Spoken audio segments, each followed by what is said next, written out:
Welcome to session 4. So far, we've looked at executive presence. We've looked at the characteristics of executive presence and how you combine that with your personality to be as impactful as possible.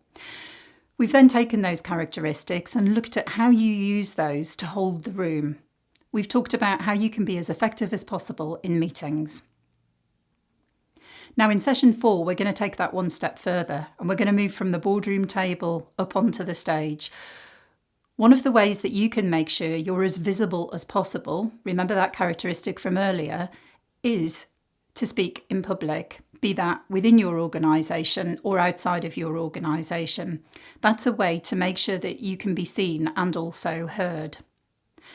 Now, I'm sure you've heard the statistic about fear of speaking in public being the biggest phobia ahead of heights and spiders and death.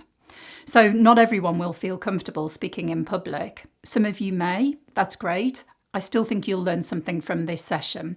For those of you who don't feel comfortable, again, there are lots of practical hints and tips that we're going to talk about in this session to make you as comfortable as we possibly can as you head up to the stage for speaking in public. So I'm going to break this session down into 3 areas because it's not all about what happens when you're on the stage. So much of the impact that you can have on the stage is based upon the preparation and the design work that you do beforehand. So first of all, we're going to look at the planning process. Secondly, we're going to look at how you design the content of what you're going to talk about.